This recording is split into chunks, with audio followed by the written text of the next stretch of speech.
350 000 personnes selon les autorités turques massées ce 24 juillet autour de Sainte-Sophie. Tour à tour au fil des siècles, basilique, puis mosquée et enfin musée. L'édifice byzantin retrouve ce jour-là sa fonction religieuse pour la grande prière du vendredi, la première depuis 1934. Les fidèles affluent et tentent de se rapprocher au plus près. Après plusieurs heures d'attente, Ömer Salman et sa famille arrivent sur place. Nous venions ici à la prière du matin. On priait dans le jardin parce qu'on n'avait pas le droit d'entrer. Mais dorénavant, nous pourrons aller y faire nos 5 prières. Grâce à Dieu, Sainte-Sophie est redevenue une mosquée. Malgré les interdictions, Ömer venait prier ici avec d'autres membres de l'association de la jeunesse anatolienne, une organisation islamiste militant de longue date pour la reconversion de Sainte-Sophie en mosquée. Nous sommes convaincus que cela marque un début et que désormais notre pays et notre peuple seront gouvernés de manière plus islamique et davantage en accord avec les principes de la religion.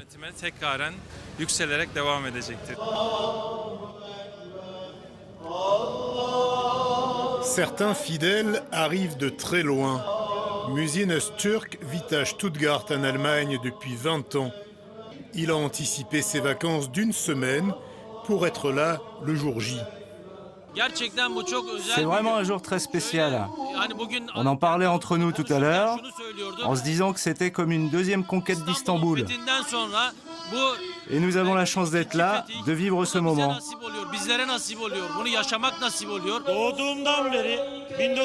Je suis né en 1973. J'attends ce jour depuis ma naissance, depuis la période de ma jeunesse. Comme pour mon père et mon grand-père avant lui, nous étions très tristes que Sainte-Sophie soit fermée à nos prières. Grâce soit rendue à Dieu et à notre président, Recep Tayyip Erdoğan.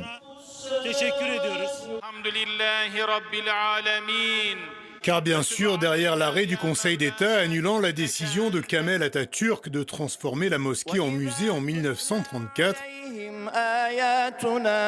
il y a la volonté du président turc.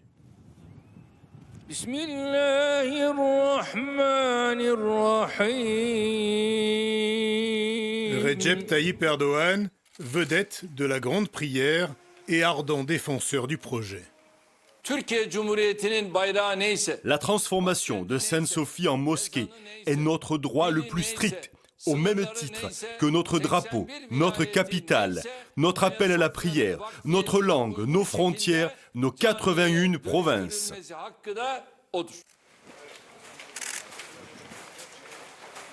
Le jour de l'inauguration, tous les partis politiques du pays étaient invités, y compris le CHP, les héritiers du laïc Atatürk.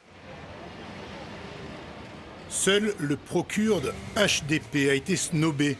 Il faut dire que dans les rangs du parti de gauche, défenseur des minorités, le seul à avoir ouvertement critiqué la décision, l'inquiétude règne.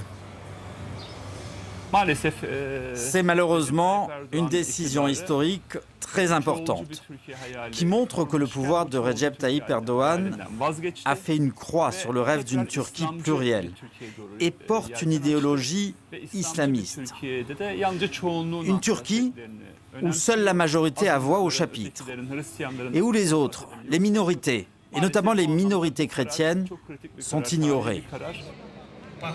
Les Grecs sont l'une de ces minorités et l'onde de choc s'est propagée jusqu'à Athènes où le 24 juillet, l'ont manifesté contre la reconversion.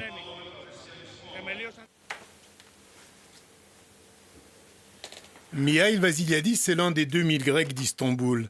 À 81 ans, il préside toujours aux destinées d'Apoyen Matini, le quotidien hellénophone de la ville. Apoyen Matini est un journal qui a été créé en 1925 par les cousins de mon père. Le journal, tiré à 600 exemplaires, s'adresse aux 600 familles de la communauté. La transformation de Sainte-Sophie en mosquée réveille des craintes et des souvenirs terribles, comme celui du pogrom anti-grec de 1955 à Istanbul. Ceux qui ont vécu ces pogroms anti-grecs, qui ont plus ou moins réussi à se relever, après ces événements et qui continuent à vivre ici. Quand ils voient ce qui s'écrit dans la presse turque sur Sainte-Sophie, ils se demandent, sont-ils en train de préparer un nouveau pogrom ? Et ils se sont enfermés chez eux. 160 000 Grecs vivaient à Istanbul en 1900. Les pogroms, les guerres, les tensions ont fait fuir la plupart d'entre eux. L'affaire de Sainte-Sophie est une nouvelle blessure. Il y a deux visions concurrentes de la Turquie. Ceux qui veulent une Turquie qui soit crainte dans le monde, et ceux qui veulent une Turquie qui ne soit pas crainte, mais qui soit aimée, respectée et prestigieuse. Et je dois avouer que je fais partie de cela. Offensive et provocatrice à l'international, la Turquie fait face à une crise économique. L'AKP, le parti islamiste du président, a subi une série de revers électoraux. Pour cet universitaire, l'une des rares à s'exprimer sur la question, Sainte-Sophie est un enjeu politique.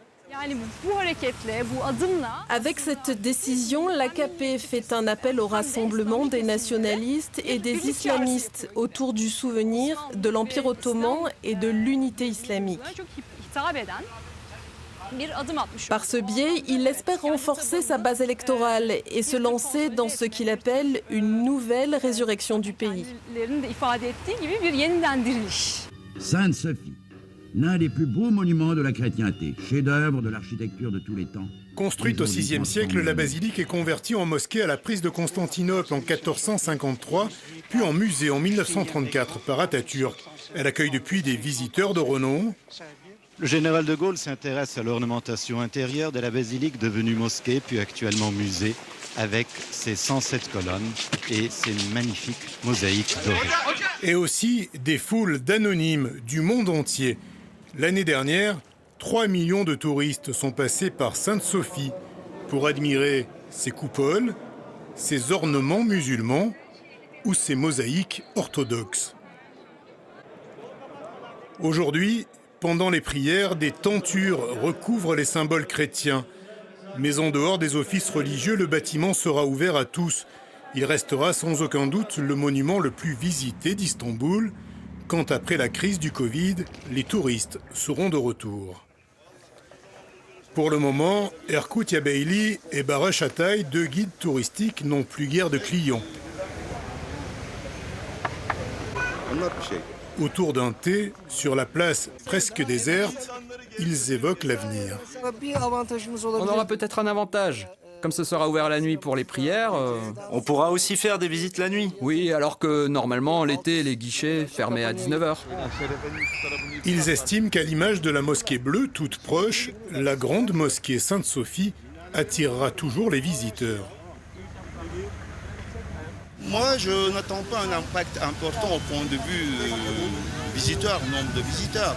Parce que, quel que soit son statut, Sainte-Sophie, c'est un monument unique au monde, qui a beaucoup de particularités de plusieurs points de vue, historiques, religieuses, architecturales.